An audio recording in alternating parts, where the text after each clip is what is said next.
2013 IFMAR Champion of the World. Give it up for Jared Tebo!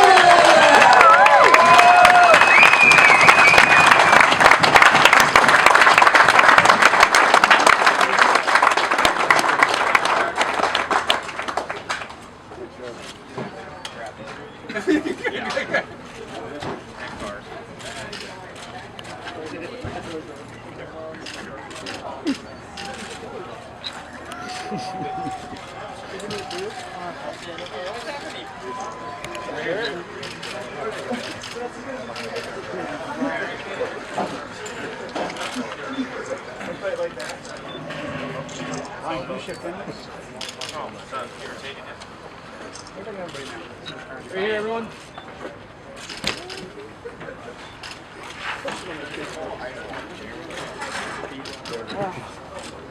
That's gonna get blurred. Touch the shutter and then release when you're ready to cut. Alright, you got it. Alright, Ryan Lee, can you hold your trophy? Yep.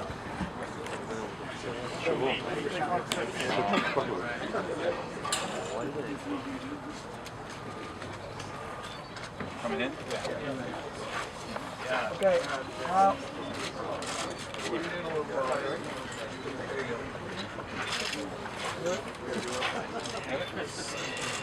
There you guys. Alright, time to back out.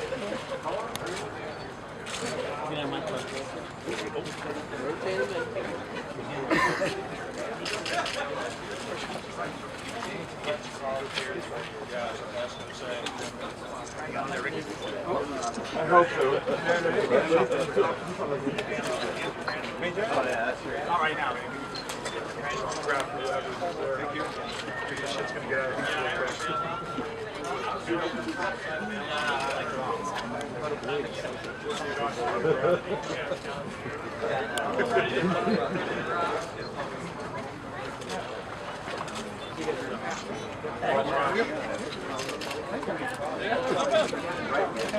Them things aren't getting, you're not getting tired yet, are you, Jared? All right, now grab the cars and electronics. They're going to let us spray. Popping the top, spray.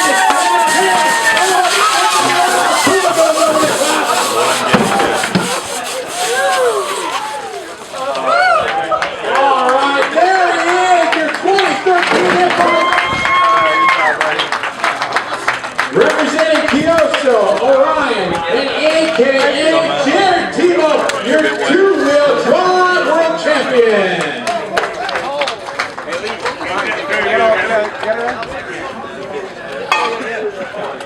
You say it, Joe.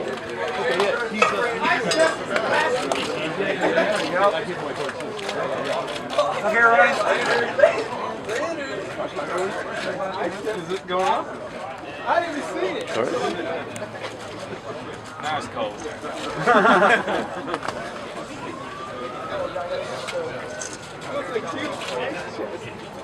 Robert, do you think we would plug that back into the little pencil plug and they come step on it? But they're like running, like, oh! Yeah, come on. Right here, guys. Right here. Look at me. Get used to this weather. This is raining back home. You know what they should have done? They should have been really ready. They should have had some chairs behind the fence. Should have had the cooler back there, ice out. Stealth. Ninja style. Okay, I'm done. They hit you with that cooler? Barely my feet.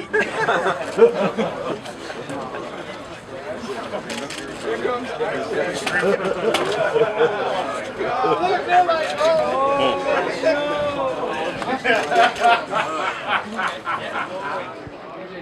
It's been a crazy couple of days of two-wheel drive racing here at the IFMAR World Championship. So we've had rain, we've had hours of track work, we got to see some awesome racing today, and I'm standing here with the 2013 IFMAR two-wheel drive buggy World Champion Jared Tebo. Man, this must feel good. It feels amazing. Emotions were just all over the place last night into today, and felt really good yesterday, and the rain came and I just couldn't believe it, wasn't really sure it was going to happen. The track crew worked great, and then we got one practice in, and track felt completely different, and then it looked like it was going to rain again, and it just mind was all over the place, and it was awesome. I'm still a little speechless. And, this morning even they were talking about how they may even just have to cancel the race completely. The track had so much water on it. Kevin Jellick and Mike Maxwell and the AMA and Hobbies track crew did a tremendous job even to just get it raceable again. But that must have been a big swing of emotions. They go from, if they call the race, you win because you TQ'd, and all of a sudden you've got a race on a track, the surface that you've never even seen. So how was that big swing of emotion in, just 24 hours? Yeah, it was wild, right when we got here, Kevin he did an amazing job. I can't believe what they were able to do with the track. And I knew it would be racing today. I wasn't sure what it was going to feel like. They did a good job. And then we got on for that first practice, and I didn't do one good lap in the 4-minute practice. I crashed 100 times. And I was just like, oh my gosh, it's done. Like, I'm done. The track had way more traction than it's had all week, and I was flipping everywhere. I was over jumping jumps and under jumping jumps. My car felt way faster, and I was just mentally struggling. And then I kind of brought it back together. We went up for our second practice, and all of a sudden they're like, oh, this is going to be A1, and I was just like, oh my gosh, I'm not ready to race. Like, my practice was terrible. And I can't believe it, I just really tried clearing my mind and being smooth and just really calm. And it's so hard to lead. And, I had tons of pressure, leading and, making one mistake in each of the mains to give the lead up. But luckily, I got it right back, like on that same lap both times. And then, both mains just had ridiculous pressure on the last lap. Yeah. And I'm stoked. 2 wheels. I got my 4-wheel championship. I've wanted 2-wheel bad, and I got it. It's right here. It must have been kind of crazy. I mean, the track layout is already very fast. It was very difficult just all throughout qualifying. You led a field of 10 cars into a tabletop triple twice. I mean, how was this track layout like to race on when we got into heads-up racing today? The start was nuts. I mean, we're used to hitting that jump off throttle, and all of a sudden now you're hitting it on throttle. Your car jumped completely different. Timing was completely different, and that was like, don't mess up. I'm starting first. Do not mess up. And I nailed it both times. I was really happy about that. That was a big stress. The rest of the track, racing was pretty good. It was tough to pass. I think, especially because the grip was extra high today. If it was like how it was the other day, I think passing could have been a little easier. The grip was so high, you couldn't really pass because you could only go into the corner so hot before your car would flip over. So my plan was just keep it tight and make them have to pass me, and it worked out. And you mentioned that in both mains that you ended up coming back to win.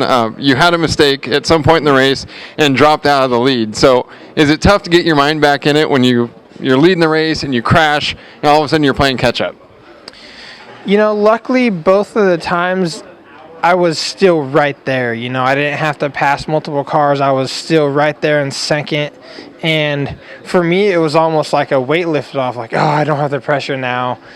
Let me just drive, kind of what I thought was, okay, let me just drive behind them, get back in my rhythm, and push them a little. And it was like they crashed, like in that lap. Both times it happened. And, that just shows, like, it was so hard to lead, It seemed like your car had 100 times more steering when you're leading. And going into the last couple of minutes of the second main, Ryan Mayfield had an incredible charge. He started back in the 6th spot. Yeah. He caught you like crazy in the second main. The last couple of minutes, what's your mind thinking, when you're trying to hold on to it last couple of minutes, knowing that, you're just a few turns away from the world title? Yeah, it was tough. Me and Cavallari and Lee were all like battling at the beginning. Then those guys made some mistakes. I got like a pretty good lead. Then Cavallari had like one bad crash, and I was just like, oh, I got it, you know. And then I made my mistake, and it was like everyone just, you know, got grouped up again. And then, you know, Mayfield was charging hard at the end, and I was in a tough spot. It was like I needed to keep it safe. And, you know, I kind of thought if he got closer, he would make a mistake even more because he, you know, this track, if you get a little excited, you can really catch yourself. So I wasn't worried about trying to go fast. It was just if I run inside, they can't pass. And that was my plan, you know. He was making up half a second, probably a lap, jumping that triple into the wall corner. But in the position I was, it would have been stupid to jump it. I struggled on that in that first main. Like, I got really sketchy a couple times. Cavallari was double singling it. It's slower, but it was safer. And it wasn't, you know, even though, like, Mayfield was close to me, I was saying, should I triple it? Should I double single? And, you know, if I tripled it and crashed, it would have been a bad choice. You know, he didn't get past me over that, but he got way closer. And it was crazy, you know. I was really just hoping nothing stupid happened in the two 180s, but we kept it clean and we ended it in A2. And you know, one of the reasons that those triple jumps got so sketchy in the main events, the wind started picking up a little bit. I don't know how much you could tell that from the driver's stand. You know, down on track level, I could tell it was very, very windy, and you could see that the cars were blowing everywhere. So how hard is that to figure out mid-race when you're so focused on everything else that's going on? You know, it was blowing hard on the driver's stand, way harder on the driver's stand than ground level, and you could feel it. And even in our practice, it was blowing a little bit, but then A1, I mean, right from the start, it was blowing hard. You could feel on the stand, and it was coming right at you. And, yeah, the two triples where the wind was, you know, coming at your car was really sketchy. Yeah, this one, after the straightaway, you know, you do that tabletop triple, 180, that next triple, it was just nuts. Like, you had to break up the face. But then once your wheels were stopped, your car kind of turned into a kite. And every time it's like the front end would come up and you would land, you know, and it'd shake and you'd have to set up for the corner. It was crazy. And, I mean, obviously this race meant, you know, a lot to you to win. I was actually standing on the back straightaway when you crossed the finish line for A2 and, you know, pounded on the railing a few times and pumped your fists. And, I mean, you know, your first world title was in Japan. You know, this time you get to win it on your home soil. A lot of your sponsors are here. Your wife and daughter were here watching. What did that mean to you to win here in the United States? You know, being in the United States, it, you know, is not really a big part for me. It was just I've worked really hard the last few years, and I feel like my driving has been better than it ever has, and the results haven't quite been there. You know, 2/8 scale World Championships, you know, slipped underneath me, and I've been working really hard. I wanted this two-wheel drive title. The Nationals was terrible, and I was just beyond angry after the Nationals, and I worked my butt off. I ran a bunch, stared at my car for hours and hours in my basement, just like seeing what was wrong. Why did the Nationals go so bad? What did I need to change? Went to Northern California for a race, did a ton of laps on Sugar Track, and found the comfort that I needed. And just for it all to pan out and to win and have Megan and Rosalind here is just, it's a special day. Yeah, it was a very special day, and you know, I know there were hundreds of people here that loved watching you cross the finish line to win the World Championship. Congratulations, Jared. Cool, thank you so much. Yeah. Hey. Reminisce back when I used to watch that Thriller over and over. I used to